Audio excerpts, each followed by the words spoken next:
Hello dear student, आज हम लोग डीएलएड चतुर्थ सेमेस्टर के शांत शिक्षा एवं सतत विकास के व्यक्तित्व के प्रकार के बारे में चर्चा करेंगे। हम जानते हैं कि व्यक्तित्व के प्रकार के बारे में विभिन्न मनोवैज्ञानिकों के द्वारा पहले से ही चर्चा किया जा रहा था और अलग अलग वैज्ञानिकों ने व्यक्तित्व के प्रकार के बारे में अपने अपने अलग मत दिए। तो व्यक्तित्व के प्रकार के बारे में सबसे पहला मत हिप्पोक्रेट्स के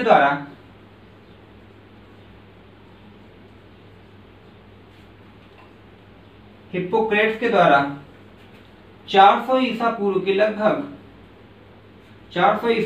लगभग शारीरिक द्रव्यों के आधार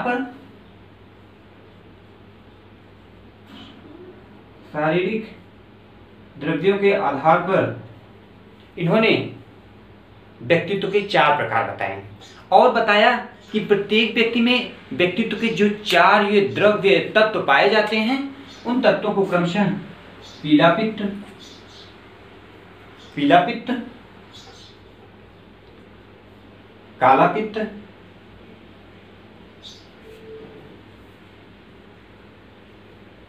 रक्त और कफ या श्लेष कहते हैं।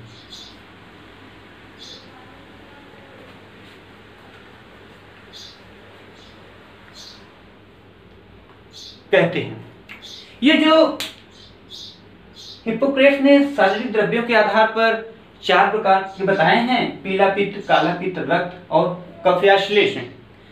इन हिप्पोक्रेट्स ने बताया है कि इन चारों तत्व प्रत्येक व्यक्ति में किसी न किसी रूप में पाए जाते हैं।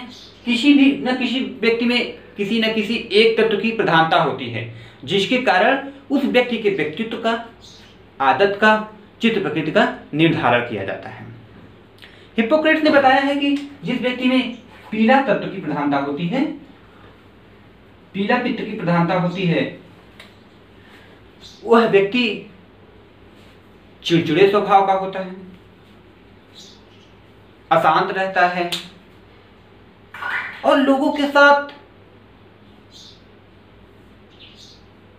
छोटी छोटी बातों में उलझ जाता है, झगड़ा करने लगता है।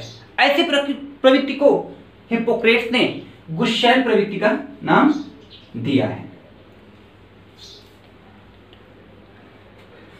पीले पित्त वाले व्यक्ति को हिप्पोक्रेट्स ने क्या नाम दिया है? गुस्सैल नाम दिया है।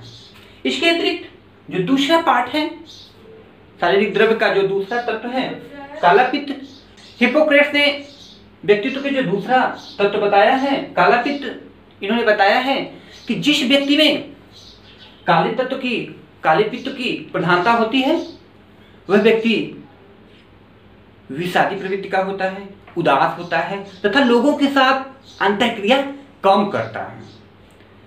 ऐसे व्यक्ति को उन्होंने, हिप्पोक्रेट्स ने, उदासी प्रवृत्ति के व्यक्तित्व का व्यक्ति माना है। और जिस व्यक्ति में रक्त तत्व की प्रधानता होती है, इन्होंने बताया है कि रक्त तत्व वाला व्यक्ति कैसा होता है? खुशमिजाज प्रवृत्ति का होता है, लोगों के साथ अंतःक्रिया करता है और उसका सामाजिक संबंध अच्छा होता है। चौथे तत्व को इन्होंने कफ या श्लेष में कहा है और बताया कि जिस व्यक्ति में कफ या श्लेष में तत्व की प्रधानता होती है, ऐसे व्यक्ति एकांकी होते हैं, अकेला रहना पसंद करते हैं, सामाजिक संबंध ये कम बनाना पसंद करते हैं। ये कैसे होते हैं? एक सामाजिक संबंधों से विरत रहकर सिर्फ अकेला जीवन व्यतीत करना पसंद करते हैं। दूसरे अलग रूप में अगर देखें तो भारतीय दर्शन के अनुसार भी व्यक्तित्व का वर्गीकरण किया गया है। भारतीय दर्शन के अनुसार, किसके अनुसार? भारतीय दर्शन।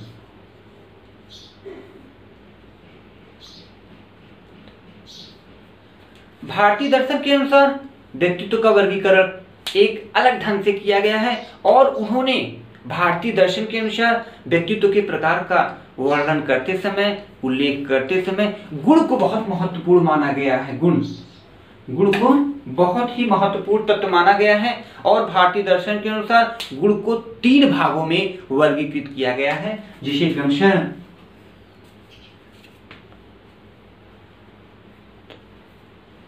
सत्वगुण, तमस गुण,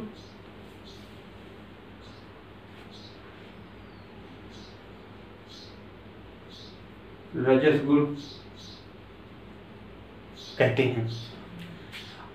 इन भारतीय दर्शन के अनुसार व्यक्तित्व का जो वर्गीकरण किया गया उसे 3 भागों में विभाजित किया गया, सत्वगुण, तमस गुण और रजस गुण। सत्वगुण में बताया गया कि सत्वगुण वाले व्यक्ति प्रबुद्ध बुद्धि के होते हैं, तीव्र बुद्धि के होते हैं, इनका सामाजिक संबंध अच्छा होता है, ये प्रतिभाशाली होते हैं, आवेगों एवं संवेगों पर इनका पूर्ण नियंत्रण होता है, इनका सामाजिक दायरा अधिक होता है, ये लोगों के साथ मिलना जुलना उठना अधिक करते हैं। तमस गुण वाले व्यक्ति अविश्वासी और अंधविश्वासी होते हैं, इनका जीवन अंधकारमय प्रतीत होता है, इनका सामाजिक दायरा तो सीमित होता है परंतु आवेगों और संवेगों पर इनका पूर्ण नियंत्रण नहीं होता है, अर्थात सत्वगुण के विपरीत लक्षण तमस गुण में पाए जाते हैं। व्यक्तित्व का तीसरा पार्ट है जिसे क्रमशः रजस गुण कहा जाता है। ये अलौकिक होते हैं, अंधविश्वासी होते हैं, ये इनको क्या होता है, ये बिना किसी मेहनत के, बिना किसी परिश्रम के चीजों को प्राप्त करने की कोशिश करते हैं। आवेगों और संवेगों पर इनका नियंत्रण नहीं होता है। ऐसे व्यक्ति दुर्प्रवृत्ति के होते हैं, ऐसे व्यक्ति का स्वभाव लोगों से मैच नहीं करता है। इसके अतिरिक्त अन्य मनोवैज्ञानिकों ने शारीरिक संरचना के आधार पर व्यक्तित्व के और अन्य प्रकार बताए हैं, जिसमें क्रमशः सेल्डन और क्रेस्मर का नाम प्रमुख है। तो शारीरिक संरचना के आधार पर शारीरिक संरचना के आधार पर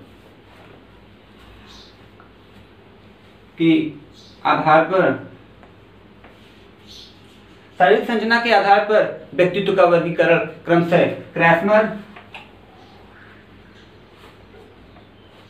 क्रेस्मर एवं सेल्डन के द्वारा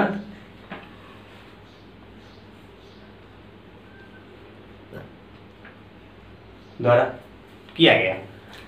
क्रेस्मर ने शारीरिक संरचना के आधार पर व्यक्तित्व के 4 प्रकार बताए हैं, जिसे क्रमशः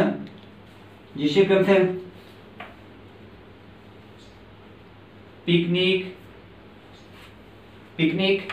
एस्थेनिक,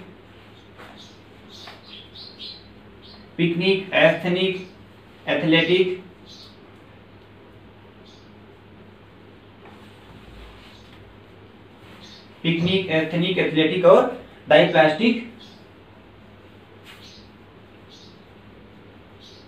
कहते हैं। क्रेस्मर ने बताया कि शारीरिक संरचना के आधार पर उन्होंने व्यक्तित्व के 4 प्रकार से वर्गीकृत किया, जिसे क्रमशः पिकनिक, एस्थेनिक, एथलेटिक और डाइप्लास्टिक कहा जाता है। क्रेस्मर ने बताया कि पिकनिक वाले जो व्यक्ति होते हैं वो नाटे, मोटे और गोल मटोल होते हैं, खुशमिजाजी होते हैं, सामाजिक संबंध इनका अच्छा होता है, ये लोगों के साथ रहना, उठना, मिलना जुलना, बात करना पसंद करते हैं। एस्थेनिक टाइप के जो व्यक्ति होते हैं ये लंबे, दुबले, पतले होते हैं, छोटी छोटी बात पे चिड़चिड़ा स्वभाव के होते हैं, बेचैनी महसूस करते हैं तथा छोटी छोटी बात पे क्या हो जाते हैं, गुस्से हो जाते हैं। एथलेटिक टाइप के व्यक्ति को जो होते हैं वे लंबे, शरीर के हुष्ट पुष्ट तथा तंदुरुस्त होते हैं, इनका सामाजिक संबंध अच्छा होता है, ये प्रबुद्ध बुद्धि के होते हैं।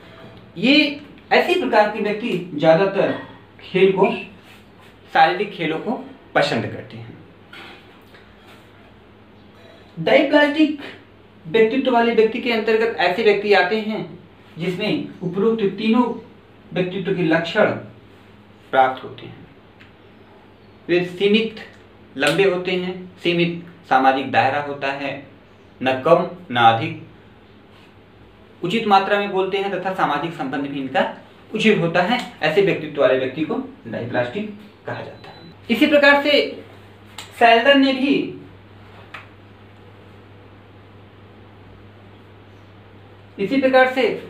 ने भी व्यक्तित्व के 3 प्रकार बताए हैं, जिसे क्रमशः एंडोमॉर्फिक,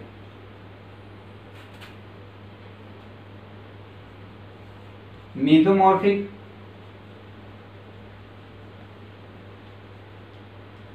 और एक्टोमॉर्फिक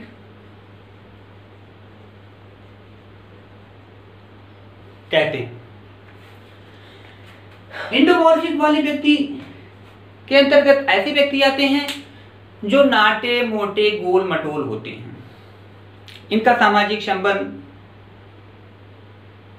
सीमित होता है, लोगों के साथ खुशमिजाज प्रवृत्ति के होते हैं और लोगों के साथ उठना मिलना जुलना बैठना ये पसंद करते हैं। मेसोमॉर्फिक के अंतर्गत ऐसे व्यक्ति आते हैं जो लंबे पुष्ट पुष्ट तंदुरुस्त शरीर के होते हैं। इनका सामाजिक दायरा सीमित न होकर के कैसा होता है, थोड़ा बड़ा होता है। ये प्रबुद्ध बुद्धि के होते हैं, पढ़ने लिखने में रुचि रखते हैं तथा आवेगों और संवेगों पर इनका पूर्ण नियंत्रण होता है। एक्टोमॉर्फिक के अंतर्गत ऐसे व्यक्ति आते हैं जो दुबले पतले होते हैं, तुनुक मिजाजी होते हैं तथा थोड़ा गुस्सैल प्रवृत्ति के होते हैं। इसके अतिरिक्त कुछ मनोवैज्ञानिकों ने व्यक्तित्व के प्रकार को मनोवैज्ञानिक गुणों के आधार पर भी वर्गीकृत करने का प्रयास किया है, जिसमें क्रमशः युंग के नाम प्रमुख हैं। तो युंग ने मनोवैज्ञानिक गुणों, मनोवैज्ञानिक लक्षणों के आधार पर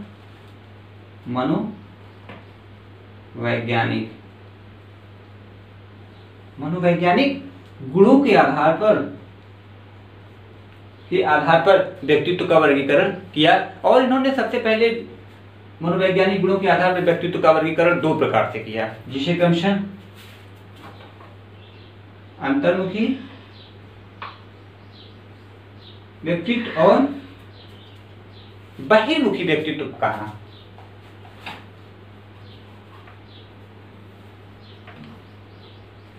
बहिर्मुखी व्यक्तित्व कहा। इन्होंने बताया कि अंतर्मुखी व्यक्तित्व वाले व्यक्ति ऐसे व्यक्ति होते हैं जो अपनी भावनाओं को, इच्छाओं को, संवेगों को दूसरों के सामने प्रकट करने में क्या करते हैं, संकोच करते हैं, हिचकिचाते हैं। वो देश काल परिस्थिति को ध्यान में रखते हुए भी अपनी विचार को दूसरों के सामने प्रकट करने में संकोच करते हैं। ये अपनी भावनाओं को, इच्छाओं को, आवेगों को दूसरों के सामने चाह कर भी प्रकट करने में संकोच करते हैं। ऐसे व्यक्तित्व को युंग ने अंतर्मुखी व्यक्तित्व कहा है। इसके अंतर्गत ज्यादातर आपके कलाकार और कवि आ जाते हैं। बहिर्मुखी व्यक्तित्व वाले व्यक्ति ऐसे व्यक्ति होते हैं जो देश काल और परिस्थिति के जायजा लिए बिना ही अपनी भावनाओं, विचार और इच्छाओं को दूसरों के सामने निसंकोच प्रकट कर देते हैं। ये ऐसे व्यक्तित्व वाले व्यक्ति परिस्थिति को समझने के बजाय अपनी इच्छाओं को, विचारों को दूसरों के सामने बिना किसी संकोच के प्रकट कर देते हैं। इसके अंतर्गत ज्यादातर हमारे नेता आ जाते हैं। विभिन्न मनोवैज्ञानिकों के द्वारा यह कहा गया कि कुछ ऐसे भी व्यक्ति होते हैं जो देश काल और परिस्थिति को पहले भांपते हैं, उसके बाद अपनी भावनाओं, इच्छाओं और को प्रकट करते हैं। तो कहा गया कि कुछ ऐसे भी व्यक्ति होते हैं जो दोनों प्रवृत्ति से इतर होते हैं, अलग होते हैं। तो अन्य मनोवैज्ञानिकों के द्वारा व्यक्तित्व का एक तीसरा रूप किया गया, जिसे क्रमशः क्या कहा जाता है, उभयमुखी व्यक्तित्व का व्यक्ति कहा जाता है। उभयमुखी व्यक्तित्व का व्यक्ति कहा गया है। इसके अंतर्गत यह कहा गया कि उभयमुखी व्यक्तित्व वाले व्यक्तित्व के अंतर्गत ऐसे व्यक्ति आते हैं जो देश काल और परिस्थिति को पहले समझते हैं, भांपते हैं कि हमें अपनी आवेग, भाव, संवेग को इस समय अभी रखना चाहिए कि नहीं रखना चाहिए। इस प्रकार के अगर प्रवृत्ति वाले जो व्यक्ति हैं, जो परिस्थिति को पहले जायजा लेकर फिर अपनी बात को रखते हैं, ऐसे व्यक्तित्व वाले व्यक्ति को हम उभयमुखी व्यक्तित्व वाले व्यक्ति कहा जाता है। That's all, thank you.